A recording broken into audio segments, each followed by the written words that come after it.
तो जय हिंद मेरे प्यारे साथियों, कैसे हो आप सभी लोग। आई होप कि आप सभी लोग बहुत अच्छे होंगे।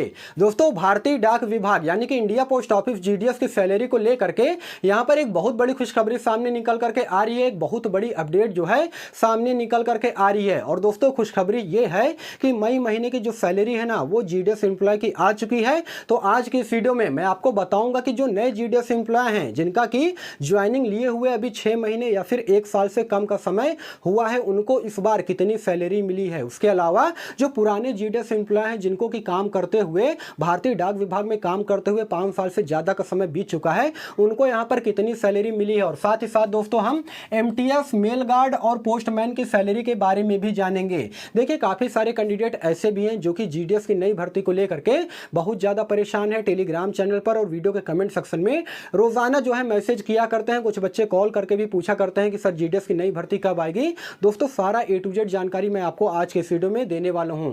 बशर्ते वीडियो को आप लोग एक लाइक जरूर कर दीजिएगा और चैनल पे अगर आप सभी लोग पहली बार या फिर नए होना तो चैनल को भी सब्सक्राइब कर लीजिएगा इसी प्रकार के गवर्नमेंट जॉब के मोर अपडेट के लिए, क्योंकि आपका एक लाइक और एक सब्सक्राइब अंदर से बहुत ज्यादा मोटिवेट करता है अंदर से आगे वीडियो बनाने के लिए। तो दोस्तों, आइए बिना समय गवाए वीडियो को कंटिन्यू करते हैं। भारतीय डाक विभाग की अगर मैं बात करूंगा दोस्तों, तो यहाँ पर मई महीने की जो सैलरी है यहाँ पर आ चुकी है। तो कहीं ना कहीं एक बहुत बड़ी खुशखबरी सामने निकल करके आ रही है। देखिए, सबसे पहले मैं उनकी बात करूंगा जिनको कि यहाँ पर नई ज्वाइनिंग मिली है, जिनका कि अभी 4 महीने 6 महीने ज्वाइनिंग लिए हुआ है ना, उनको यहाँ पर कितनी सैलरी मिली है। तो सबसे पहले मैं एबीपीएम यानी कि असिस्टेंट ब्रांच पोस्ट मास्टर और डाक सेवक की सैलरी के बारे में बताऊंगा। उसके बाद मैं आपको बीपीएम की सैलरी के बारे में जानकारी दूंगा, ठीक है ना। तो यहाँ पर एबीपीएम और डाक सेवक की सैलरी के अगर बारे में मैं बात करूंगा तो टीआरसी है, जिसे हम लोग बेसिक पे बोलते हैं, इनको 10,000 रुपए इस बार मिला है। उसके अलावा डीए, जिसे महंगाई भत्ता के नाम से जानते हैं, 10,000 का 50% निकालोगे तो 5,000 निकल करके आएगा। 5,000 इस बार जो है इनको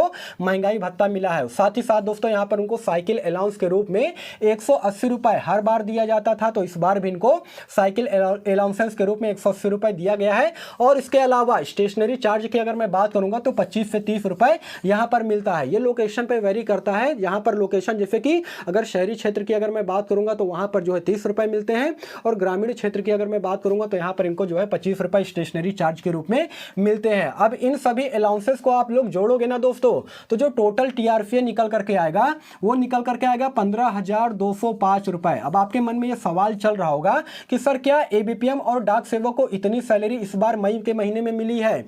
दोस्तों, ऐसा नहीं है, इसमें कुछ कटौती भी हुई है, ठीक है ना, यानी कि इतनी सैलरी नहीं मिली है। देखिए, डिटेक्शन की अगर मैं बात करूंगा कितनी कटौती हुई है, उसके बाद मैं आपको फाइनल जो है इन हैंड सैलरी के बारे में जानकारी दूंगा। तो ईडीजीआईएस की अगर मैं बात करूंगा तो उसके 50 रुपए काटे गए हैं। उसके अलावा सेंट्रल वियर फंड की अगर मैं बात करूंगा, जिसे हम लोग शॉर्ट में सीडब्ल्यूएफ के नाम से जानते हैं, 240 रुपए कटते हैं हर बार। इस बार भी कटा है, यानी कि टोटल इन दोनों को अगर आप डिटेक्शन के रूप में जोड़ोगे तो 290 रुपए आप लोग माइनस कर लीजिए 15,205 रुपए में से। तो दोस्तों, जब आप माइनस करोगे ना तो ये निकल करके आएगा 14,915 रुपए। और इतनी सैलरी यहां पर इस बार मई महीने में एबीपीएम और डाक सेवक के कर्मचारी को इस बार मिली है। 14,905 रुपए की सैलरी जो है इस बार मिला है दोस्तों मई महीने की सैलरी में, ठीक है ना। अब मैं आपको यहां पर बता देना चाहता हूं बीपीएम यानी कि ब्रांच पोस्ट मास्टर की जिनकी नई ज्वाइनिंग हुई है, उनको यहां पर कितनी सैलरी दी गई है। तो देखिए, सबसे पहले मैं बेसिक पे की अगर मैं बात करूंगा तो इनको 12,000 रुपए हर बार दिया जाता है, इस बार भी 12,000 रुपए मिला है। उसके अलावा डीए यानी कि महंगाई भत्ता की अगर मैं बात करूंगा तो 12,000 का 50% अगर आप निकालोगे तो ये निकल करके आएगा 6,000 रुपए। तो 6,000 रुपए इनको जो है डीए के रूप में दिया गया है। उसके अलावा ऑफिस मेंटेनेंस के रूप में इनको 250 रुपए यानी कि 250 रुपए इनको दिया जाता है। देखिए, इनको साइकिल अलाउंसेंस के जो है पैसे नहीं दिए जाते हैं, क्योंकि जो ब्रांच पोस्ट मास्टर का काम रहता है ना, वो पूरी तरीके से ऑफिशियल वर्क रहता है। इसी वजह से यहाँ पर इनको ऑफिस मेंटेनेंस के 250 रुपए दिए जाते हैं। अब इन सभी टीआरपीओ को अगर आप जोड़ोगे तो ये निकल करके आएगा 18,250 रुपए दोस्तों। लेकिन इतनी सैलरी जो है एक बीपीएम कर्मचारी को नहीं मिली है, इसमें कुछ डिटेक्शन भी होता है। कितना डिटेक्शन होने के बाद इन हैंड जो सैलरी आई है वो कितनी मिली है, उस पर जो है थोड़ा सा फोकस कीजिएगा। डिटेक्शन की अगर मैं बात करूंगा तो वे कैंडिडेट जो कि पीएलआई करवा रखे हैं, उनका यहाँ पर प्रति माह 1,750 रुपए कटता है उन सभी कर्मचारियों का। उसके अलावा ईडीजीआईएस की अगर मैं बात करूंगा तो 50 रुपए की कटौती की जाती है। और सेंट्रल वियर फंड की अगर मैं बात करूंगा तो इससे भी 240 रुपए की कटौती जो है जीडीएस एम्प्लॉय की सैलरी से की जाती है। यानी कि टोटल इन अलाउंसेस की अगर मैं बात करूंगा, इन डिटेक्शन की अगर मैं बात करूंगा तो ₹2040 आप जो है 18,250 रुपए में से माइनस कर लीजिए। यानी कि जो इनको इन हैंड सैलरी मिली है ना, वो मिली है 16,290 रुपए। देखिए दोस्तों, कहीं कहीं क्या हुआ है, 16,290 रुपए, कहीं कहीं 16,500 रुपए के आसपास भी जो है इनको इन हैंड सैलरी मिली है एक बीपीएम एम्प्लॉय को। ये डिपेंड करता है लोकेशन पर। देखिए कहीं कहीं पे होता क्या है दोस्तों, जो शहरी क्षेत्र होता है ना, वहाँ पर इनको जो सैलरी है वो ज़्यादा दी जाती है, लेकिन ग्रामीण क्षेत्र में यही इनको सैलरी जो है 200-400 रुपए कम दी जाती है, ठीक है ना। तो ये चीज़ लोकेशन पे वेरी करता है, 200-400 का अलग फर्क आपको देखने को मिल सकता है, उससे ज़्यादा का नहीं। लेकिन यहाँ पर दोस्तों ये नए जीडीएस एम्प्लॉय की सैलरी के बारे में मैंने आपको बताया है। अब दोस्तों मैं आपको बताऊंगा पुराने जीडीएस एम्प्लॉय की यहाँ पर सैलरी कितनी मिली है, जिनका कि 5 साल से ज़्यादा समय बीत चुका है काम करते हुए भारतीय डाक विभाग में, उनको यहाँ पर कितनी सैलरी मिली है। तो देखिए दोस्तों, अगर वे जीडीएस एम्प्लॉय जिनको कि 5 साल से ज़्यादा का समय बीत चुका है और वे एबीपीएम या फिर डाक सेवक के पद पर कार्यरत हैं, उनको यहाँ पर 17,000 से लेकर के 18,000 के बीच में इस बार का सैलरी आया है। और वहीं पे वे जीडीएस कर्मचारी जिनको कि 5 साल का समय बीत चुका है भारतीय डाक विभाग में काम करते हुए और बीपीएम के पद पर कार्यरत है, उनको यहाँ पर 20,000 के आसपास इनको सैलरी दी गई है मई महीने की।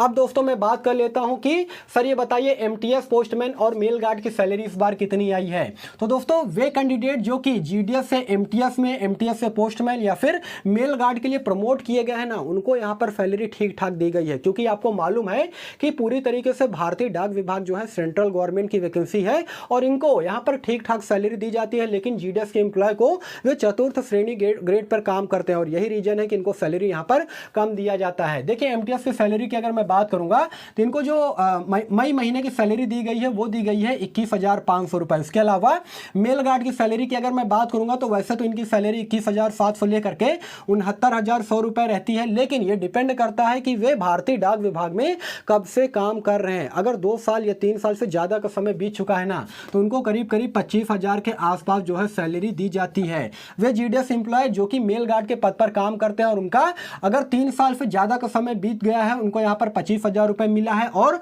पोस्टमैन की सैलरी की अगर मैं बात करूंगा तो उनकी जो सैलरी है वो 26,500 से लेकर के 30,200 रुपए। लेकिन जो इन हैंड सैलरी इनको दी जाती है ना, वो करीब करीब यहाँ पर इनको 27,000 रुपए के आसपास दी जाती है। और मई के महीने में भी इनको 25,000 से लेकर के 26,000 के बीच में इन हैंड सैलरी दी गई है। अब दोस्तों सबसे बड़ी बात यह जाती है कि सर ये सब तो ठीक है, लेकिन ये बताइए कि भारतीय डाक विभाग में जीडीएस के पदों पर नई भर्ती कब आएगी।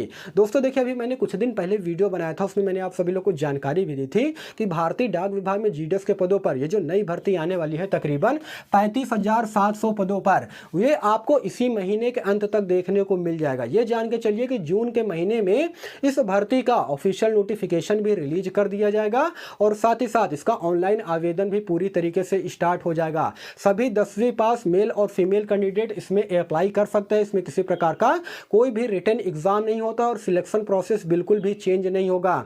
मैं देख रहा हूं कुछ लोग ये कह रहे हैं कि नहीं इस बार एग्जाम होगा, सिलेक्शन प्रोसेस में बदलाव होगा। दोस्तों ऐसा बिल्कुल भी नहीं है, सिलेक्शन प्रोसेस बिल्कुल पहले की तरह ही रहेगा। यानी कि 10वीं के परसेंटेज के आधार पर यहां पर आपका सिलेक्शन होने वाला है। तो दोस्तों अब आप लोग को ज्यादा इंतजार करने की जरूरत नहीं है। इस महीने में यानी कि इस जून के महीने में ना कभी भी इस वैकेंसी का ऑफिशियल नोटिफिकेशन रिलीज किया जा सकता है। उसके बाद ऑनलाइन आवेदन जो है शुरू हो जाएगा। तो बस आप लोग इतने दिन तक सब्र रखे हैं, थोड़ा सा और इंतजार कर लीजिए, उसके बाद ये नई भर्ती जो है जीडीएस में आपको देखने को मिल जाएगी। तो दोस्तों इस अपडेट को लेकर के आपके मन में किसी प्रकार का कोई भी डाउट हो, कोई भी सवाल हो तो कमेंट सेक्शन खुला है, आप लोग वहां पे सवाल कर सकते हो। और अभी तक आप हमारे टेलीग्राम चैनल से नहीं जुड़े हो तो जल्द से जल्द टेलीग्राम चैनल से जुड़ जाइए। टेलीग्राम चैनल का लिंक मैंने वीडियो के डिस्क्रिप्शन में ऑलरेडी डाल रखा है, वहां से आपको काफ़ी ज़्यादा बेनिफिट देखने को मिलेगा। बाकी फिर मिलूंगा किसी नेक्स्ट वीडियो में, तब तक के लिए धन्यवाद।